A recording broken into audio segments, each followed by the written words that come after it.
My name is Katie Rose, and again, I wanted to do a third follow-up video on the breast augmentation process.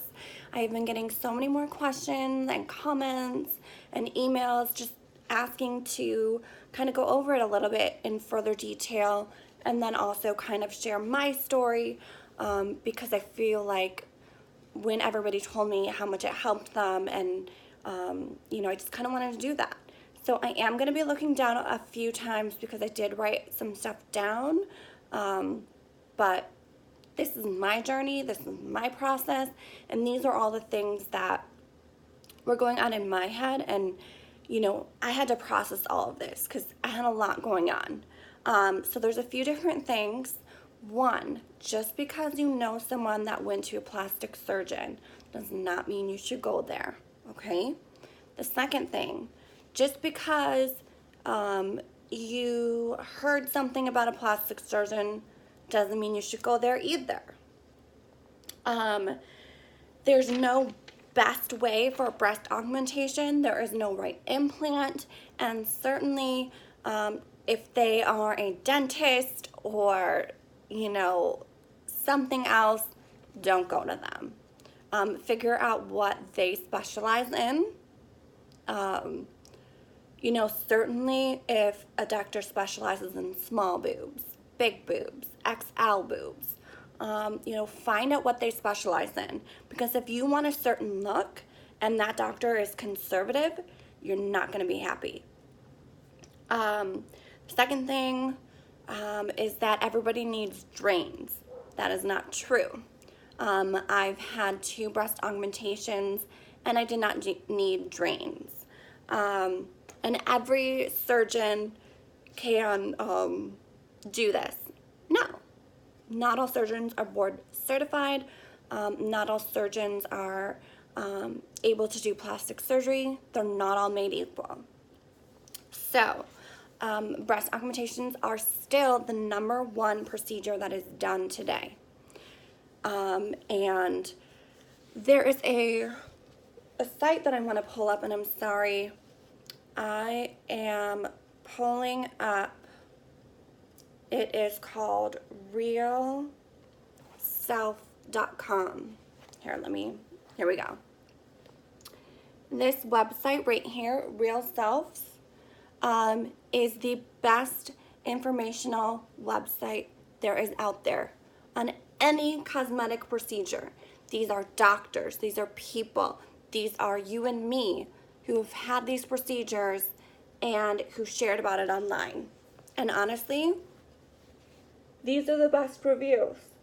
So, you can, there's treatments, concerns, find a doctor, ask a doctor, start your review, and then find providers. This website has so much information. realself.com. I will link it below, so make sure to check it out. The other thing is that breast augmentation enhances your boobs, whether it is making them bigger, making them another fuller. Thing is that there is a fat transfer breast implant, and there's actually implants. The thing about a fat transfer, one, I say no. Do you want to know why? Because the fat that is transferred to one specific area, is it going to stay there? No. Is it going to be clumpy and uneven and look natural? No. The thing with all these, and I know I'm going to kind of sidetrack a little bit, BBLs. Let me just tell you, does that last? No. Will the fat stay there? No. Do you have to gain weight? Yes. Is everyone a candidate? No. A BBL is temporary, okay? Temporary. Fat transfers are temporary. The chances of them staying long-term, permanently, are slim to none, okay? So don't do that. Do not waste your money. You will probably pay more for a BBL than you would actually implants. And implants, what do? They last forever, okay? So I will make a video on butt augmentations with my doctor, Dr. Stanton, who is in Beverly Hills, who is the best butt doctor ever. And I will link him down below as well so that you can check him out, and I will do another video on that later. So anyways, so the average cost, they say, is anywhere between $4,200 and $10,000. However, if you want to get expanders, there's a few doctors in California, in Orange County specifically, that are like $15,000. Dr. Demiscus, I know he's like $15,000, which is a lot of money. Yeah. You know, obviously it's the most common procedure you will have. There are saline and they are silicone filled. There's also a hybrid of saline and silicone. There's just like shell, like there's an outer shell and an inner shell, you know, pretty basic. But I believe that those can only go up to, I want to say like 700 cc's, and silicone in the United States can only go up to 800 cc's. So that's something to also consider dependent upon how big you want to go, because if you want to achieve something that's over 800 cc's, then you basically have to go with saline. And there's nothing wrong with that. Again, saline is less expensive, you know, a less expensive options. I know silicone implants, the incision is longer because the implant is already filled. A saline implant can go in like really small, so the incisions are typically smaller, and then they just like pump it up from the inside, so they can achieve, you know, let's say the implant could go up to 500 cc's or something. So you wanted to do like 400, and you said, hey, if you can go to the maximum size, go to the maximum size. That's something that they would be able to do for you. So there are those. There is, you know, with this silicone, it's a silicone gel. It feels more natural. You know, if it leaks, it kind of just stays in your body. So you can't really tell. So you do have to get MRIs just to check the condition of your implant. You know, and these are silicone, and they do, and I will just show them, they do feel very natural. I mean, this is very natural. There are gummy bear implants, and gummy bear just meaning that they will slant. So you know how your normal boobs kind of slant and then go out? That's how gummy bear implants are. They are, you know, they're going to be thinner on the top and go out like this. Does that make sense? So here's the top, and then here's like the outer part. So it's supposed to look more like your natural boob. And gummy bears are a thicker silicone. You know, when they give you the more projection down below and less up front. Now, round implants, they're obviously round. So, you know, if your gummy bear implant moves, it's going to look a little weird. You know, like you're going to have to get surgery to correct that. If a round implant moves, you're not going to be able to tell because it's all the same. You know, they do make breasts, you know, give you more of that Baywatch sort of look. And mainly if you want the Baywatch look, a round implant is better. And then also if you want the I'm not moving, stay in place look, you want to go saline, and that is complete Baywatch. So there's that. Smooth obviously is the softest. They have the smooth, they have the textured implant as well. And you know, a lot of that is just the actual shell of the implant. There's no real, like, this one's better than this one. It's really just up to you, what you like, and your doctor. You know, the texture can develop a little bit of that scar, you know, can kind of stick to that scar tissue because there is that texture, and they are less likely to move around.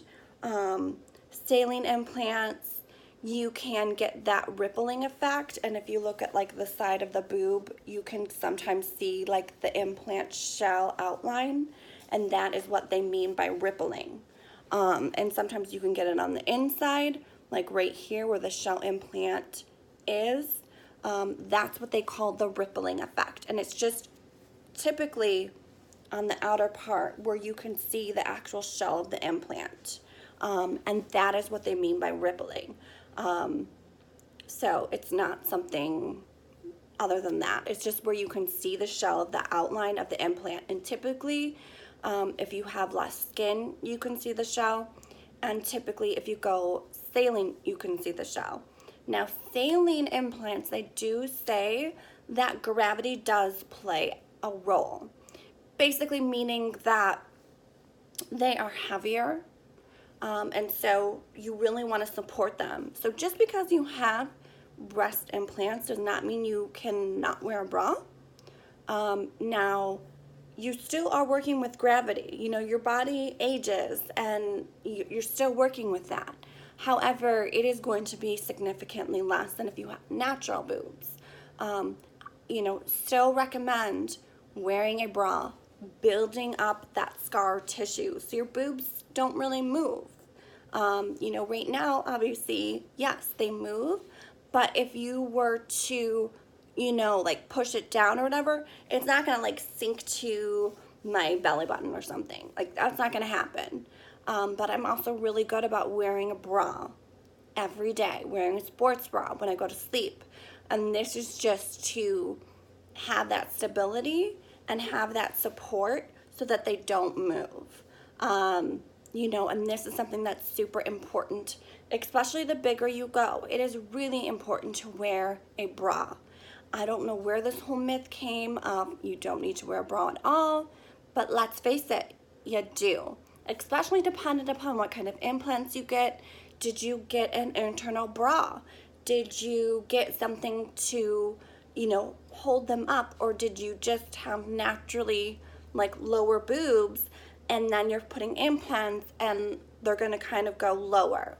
And I'll show you what I mean by that later.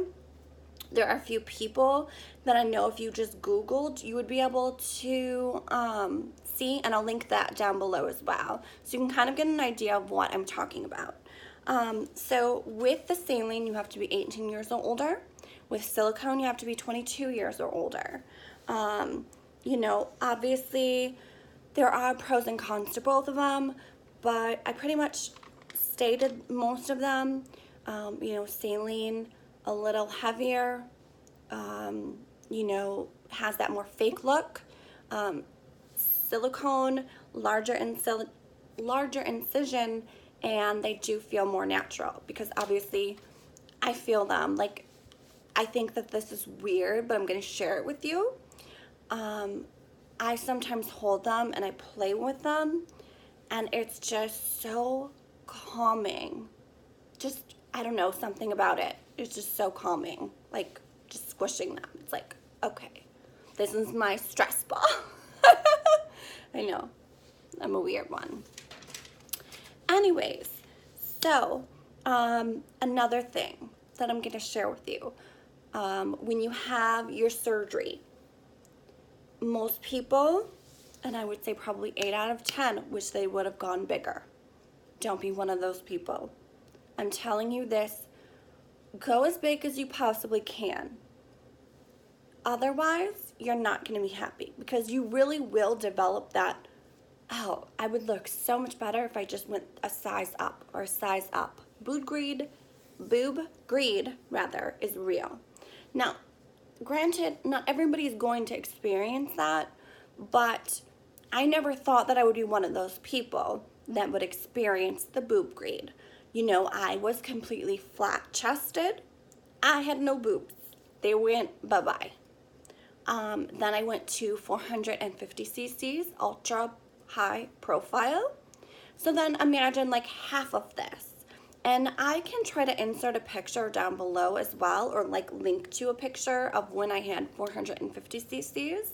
And then these one, which are 800 cc's, moderate profile, silicone. And then again, these are the largest you can go in the silicone.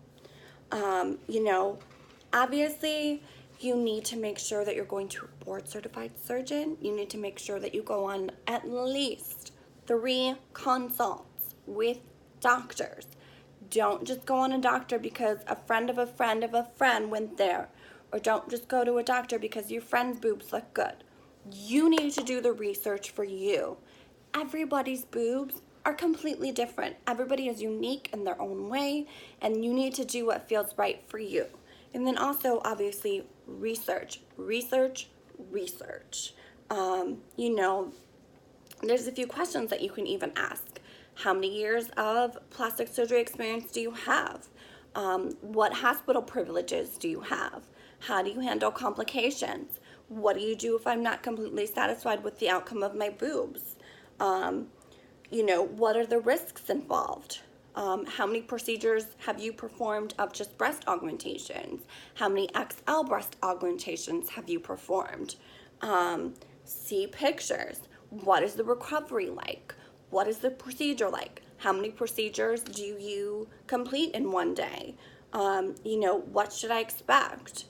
What incisions do you use? What implants do you recommend? Do you have brilliant distinction points?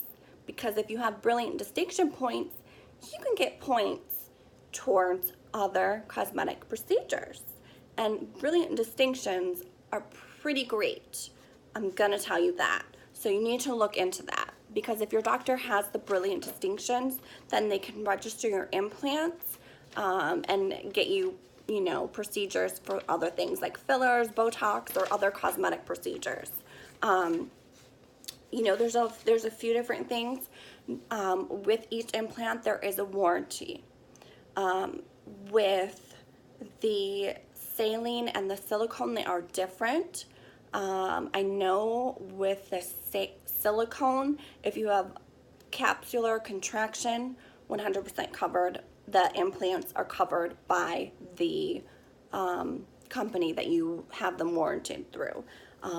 Nutrella and Allergen, the same, and then Mentor is different. So, you know, Allergen is such a large company that they own a lot. And then, you know, obviously with my own procedure, you know, the first time that I went to a doctor, Dr. Nine in Nashville, he was, you know, one of the best surgeons in Nashville, you know, and he held my hand the entire step. What I remember from that is going into the operating room where they kind of prep you and get you ready, you know, walk you through it, mark your body for the incisions, and explain the procedure to you, explain to you how long it's going to last, you know, and kind of letting you know, okay, who's the person that's going to come pick you up? We're going to call them. They're going to be here. You don't have to worry about a thing. Because you do need to make sure that you have someone that can pick you up. You are not going to be okay to drive, and they do not want you going in an Uber. Do you want to know why? Because someone can take advantage of you in that state, and you want to make sure that you're going to a trusted individual. If you do not have someone that can pick you up, a lot of offices have nurses that can actually take you to a recovery center, and they can actually stay with you for the first 24 hours so that they can make sure that everything is okay. So if you don't have someone that can go with you, look into that. Most surgeons' offices have that, and they have a facility where they can do the recovery. Whether it is an in-house thing or they have a hotel set up, you know, they can plan all of your travel arrangements. Most surgeons nowadays have that option, so that's something to think about. Also, I remember the first time I was so nervous. I mean, like, all these things are going through your head, like, oh my God, what do I expect? And oh my God, what's this and that and blah, blah, blah. I was really nervous. But, it's something that I wanted for so long, and it's not something that you can really explain to someone else because it's something that you do for yourself. It's a very internal thing. The way that I felt before and the way that I felt after was a 180. It was like I was a different person. I felt like a woman for the first time in my entire life. I can't tell you how much confidence it gave me and just the lasting results of that. I mean, it's huge. It's a big decision. My first augmentation, I know that I talked about the costs in my second video. So if you want to know more about the costs and all of that, go to that video. And then the second time, obviously, less invasive than the first time. The first time, some doctors, and again, my specific doctor did not, where you can like raise your hands up after like a few hours. My doctor, I didn't have that option, but whatever. Not all doctors are created equal, obviously, but my doctor did do a great job. When you wake up, it feels like you have an elephant on your chest. I can't describe that feeling, but your boobs are up to your lips and it's all foreign. All foreign. So I think I talk about that a lot more in my second video about like what to expect, how many days it took me to recover. I'll just talk about it a little more here. It did take me, I don't know, I would say at least a week to kind of like feel like myself, another 2 weeks to kind of become a little more active. Make sure. And this is the best advice that I wish someone would have given me.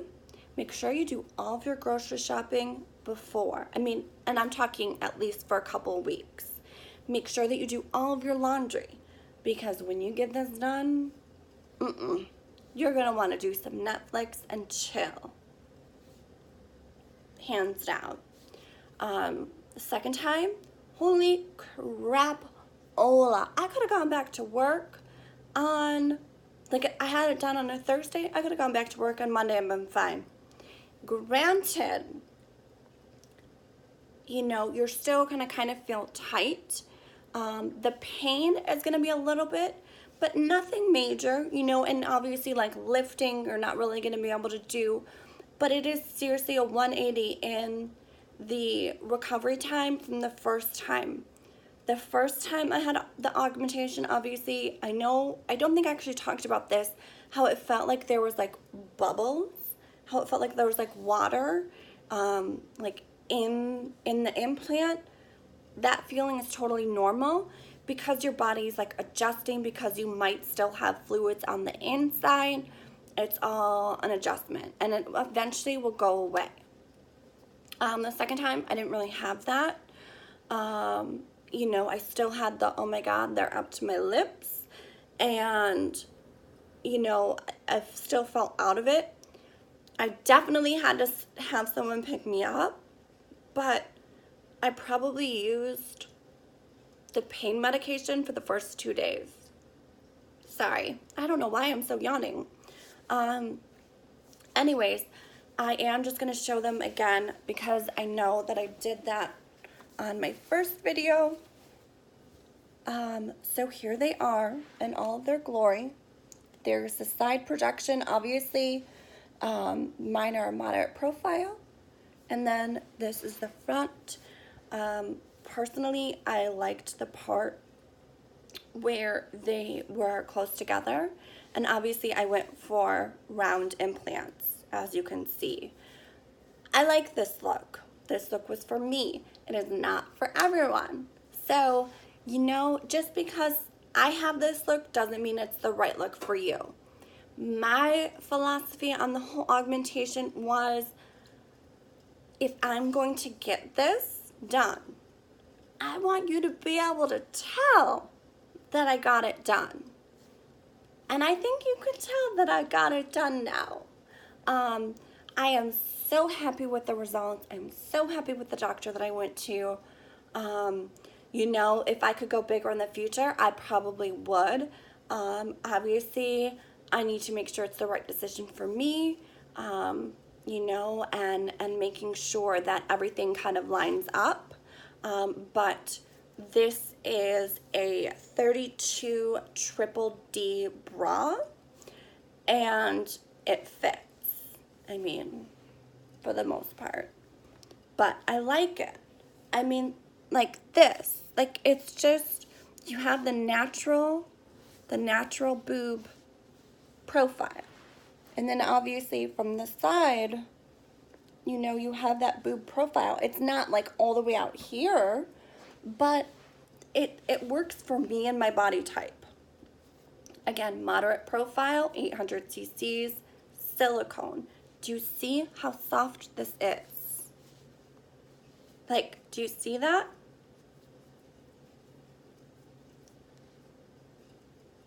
If you felt this, you'd be like, oh, you have implants? Really? Because it's so natural. It just becomes your part of your body. Like, you don't even realize that you have implants. It's really weird to kind of describe to someone unless you've had it done, but it just becomes you. Like, it just becomes you. Like, you're not like, oh, I have implants. It's just, these are my boobs now, and I love them, and I would never change having my second augmentation. I would never change that for the world. I'm so happy I did it. I feel beautiful. I feel so confident, and nobody can take that away from me. I did this for me, for nobody else, and I think that's also super important. Don't do this for anyone else. Do it for yourself, okay? Do it for yourself. Make sure that you do your research. Go to Real Self. Talk to other people. Ask doctors. You know, this is your body. This is a big decision. And if you're going to spend between $4,000 and $10,000, I would want to make sure that you're going to the right doctor. You know, make sure that that doctor can provide you with the look that you're going for, because some doctors are conservative and they will be like, no, we will not go above like 300 cc's or something like that. If you don't like that, don't go to that doctor. Find a doctor that will do what you want them to do, okay? Now, obviously, a doctor is going to be there to kind of rein you in a little bit, to be like, well, this is what's safe. This is what you want. This is what I think I can achieve. And if I can achieve more, a bigger implant or, you know, what have you, then I'm going to do it. If I can't, will you be happy with this size? You know, a doctor that understands you and knows what you want will work with you and will be that advocate for you and hold your hand the entire process. I know watching YouTube videos also helped me, you know, hearing what other people thought, hearing other people's experiences, all of that was important, because it's like, how else are you supposed to know? You can like read, you can watch, you know, you can do all these things, but I feel like it really gives you a grasp at, okay, you know, I know what to expect. I know what's going to happen. If you guys have any other questions, you know, please feel yeah, I can really talk. Anyways, if you have any more questions, please feel free to reach out to me, whether you leave a comment down below, go to my Instagram, go to my Twitter. Make sure that you subscribe to my channel and tell others.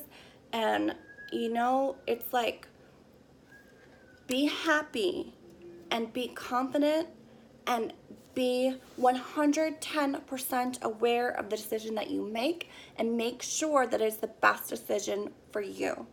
And honestly, that's really all that I can say about the subject. If I do have another augmentation, obviously I will share the entire journey with you guys, because I feel like that helps other people. And you know, that's what I'm about. I'm about helping others and answering any questions that anybody else has. So please feel free to reach out to me. I am, after all, just a person, and I've gone through a lot of things, and I am here. So thank you again for watching. Please subscribe to my channel, and okay, I don't know what that was. Bloopers, whatever, I didn't edit it out. So have a great night or day or weekend or whatever. Just enjoy life, be happy, and, you know, no regrets. Bye.